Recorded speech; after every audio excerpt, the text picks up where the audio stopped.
Hello, everyone. Welcome to Developing Palates. I'm Aaron Loomis, coming to you from the Ventura Cigar Company studio. And today with me, I have Jiunn Liu, Seth Geis, and John McTavish. How you guys doing? We're okay. It's Monday. Yeah. What's up, Monday, party people? Monday. Party.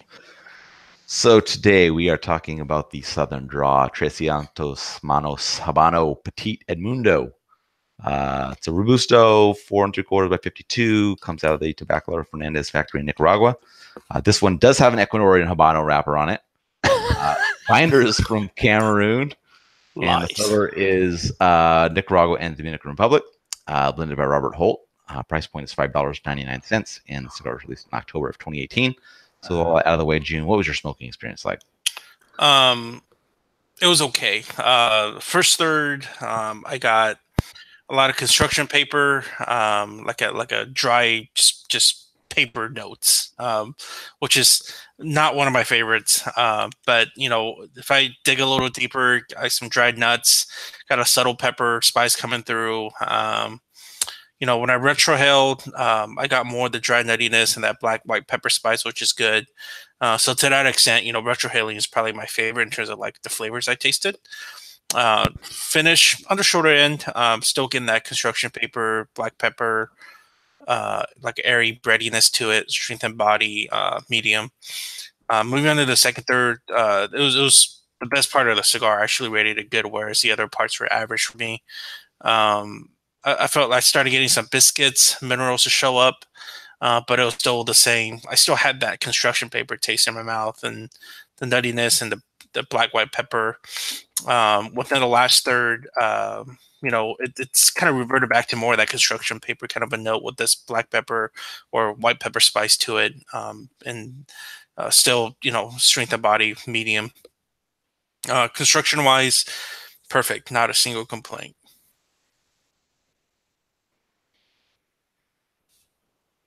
Did he mute himself? I got Seth syndrome. Seth, you're on, man. I pulled a Seth. Man, this cigar was monotonous, man. It just started off with some spice, leather, earth, a little bit of wood, and it just kind of continued rolling that way from start to finish. First and second third. I mean, it increased a little bit in the second third, got a little bit more increase in some spice, a little bit of pepper. But other than that, it just kind of had that same flavor profile, solid medium cigar throughout. Nothing really to it, man. Good construction. That's a positive. All right. How about you, John? I think I got a little more flavors out of the first third than perhaps my co-hosts. Sweet baking spices, coffee, chocolate, milk, and the milk chocolate and the coffee kind of harmonized really nicely in the first third. Towards the end of the first third, though, there's basically toasted earth on the post draw, and then cedar. And cedar kind of became the story of this cigar, and maybe that's what June's referring to when he talks about cardboard. I'm just tasting cedar pretty much for the rest of the entire experience. I mean, there are some notes there, some mild sweetness, some toasty notes that come in and out, but really, cedar carries the rest of the cigar. And I'm a little surprised, given that it's a Habano wrapper. That's not the profile I was expecting. Like everybody else, in terms of burning construction, slightly wavy, and I docked at 1 point for that. But I mean, the construction was very good, and the draw was perfect. Just maybe a slightly in the snug spectrum, but no complaints. Aaron, what was your experience like? Yeah, for me, I got a young wood note, black pepper, a little bit of creaminess. A little further in, the wood still carries the young profile, but the pepper and cream are at equal levels. Further in, retrohale's got the slightly young wood and the cream going on. And then as the thirds wrap up, black pepper's really faint. Still young wood, cream up front. Strength was slightly below medium. Second, third, some dry earthiness joins the profile. It becomes equal with the wood about ½ inch in. Cream and black pepper still in the background. About an inch in, earth has a slight lead over the wood. Retrohale, and the wood, ahead of the earthiness. As the second third wraps up, cream picks up a little bit, becomes even with the wood and the earth. Strength is still at that slightly below medium mark. Then the final third, wood gains a little bit of a toast note to go along with the earth. Cream starts to recede a little bit. Black pepper is really faint in the background. About a 1/4 inch in, a vegetal note joins the profile. And Retrohel's got a kind of a mirror image of that same profile. And the vegetal note kind of increases as the cigar wraps up, strength bumps up to the medium mark. Regards to construction, burn line's a little wavy. Always kept out with the self, ash held on 1.25 inch increments. Regards to the draw, a little tighter than I prefer, but didn't really cause any issues with the smoking experience. So, Jiunn, what were your overall thoughts on this one? Well, heartwarming story and concept of the cigar aside. The cigar tasting profile was disappointing. That construction paper, burning paper kind of note that I have so much of. When a cigar has that note, it totally like kills most cigars for me because that note is so prominent, and I just focus on that note so much, such as a cigar. So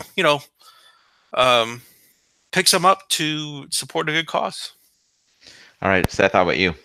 Yeah, the romance behind the story has completely faded. And it's just, it was a boring cigar. I mean, in my notes, I was like, yeah, it's pretty good. I often find when I start questioning the blend, like, why would you use a Cameroon binder underneath the Ecuadorian Habano wrapper, that there's going to be a problem because it's, who am I to question, but I'm questioning it. I just don't understand. I'm actually curious to know why it is, because Cameroon, if it's a good quality Cameroon, you should use that as a wrapper, or, put something else to beef up the cigar. So just kind of bored, disappointed. What about you, John? Cameroon's expensive, dog. It's good. It's a good price point. I really enjoyed the 300 hands Maduro. Like, to me, I almost kind of wish I had smoked this first, because I was expecting the same profile as the 300 hands Maduro, which was like really super flavorful, super intense. And when I see Habano, that's what I'm expecting. Is like, I want to see some spices, I want to see some creaminess, some intensity. And unfortunately, I didn't get that experience at all. I mean, it was okay. It's a pretty average experience for what's on the marketplace for mass market cigars. It's at a decent price. I'm just disappointed because I've seen what he delivered with the 300 hands of Maduro, and that's kind of what I was expecting out of the Trescientos. Is that right? Trescientos Habano? Trescientos Manos. Loomis? Yeah, for me, I mean, I wasn't a big of a fan of the Maduro, so I was looking forward to smoking this one because I thought I might enjoy it a little bit better. And that was actually the case. I mean, flavor profile had young wood, cream, black pepper, added some earth and vegetable notes later on. Construction is really good, as you guys all mentioned. Strength I never got right, really farther up than medium. The price point's attractive. So I enjoyed this one. Definitely more than the Maduro, definitely more than the rest of you guys did. So as the palate goes, it always works out this way. So but I have no problem smoking more of these in the future, man. Price point's fantastic on it, so it works out. All right, let's get into the scores. I topped it off with a 6.57. Jiunn was second with a 6.10. Then John had a 6 even, and Seth had a 5.85. So my score matched up with my experience. Definitely a good flavor profile with very good construction. Made kind of that mid-6 mark. Jiunn, how about you at 6.10? Well, it's average taste, really good construction. I mean, kind of sounds like, I hate to say it, but like most of AJ stuff that comes out. Right, agreed. All right, John, 6.00. I'm the voice of reason when I come in third on the scoring system. To me, the flavor was definitely in the low to mid 5s, but the cigar is constructed excellently, and you could argue that low cost cigars shouldn't be constructed this well, but it is. So you're not gonna.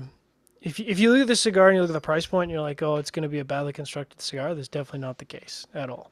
Yep. All right, Seth, 5.85. Yeah, man, pretty much lines up. So, not much. Yeah. All right, if you're just catching this video on YouTube, be sure to subscribe to us, but also check out the full written review on the website, developingpalates.com. Follow us on all the social media channels, and you can catch all of our review recaps on podcasts, so iTunes, Google Play, and Podbean. Thank you for tuning in. We will catch you on the next one.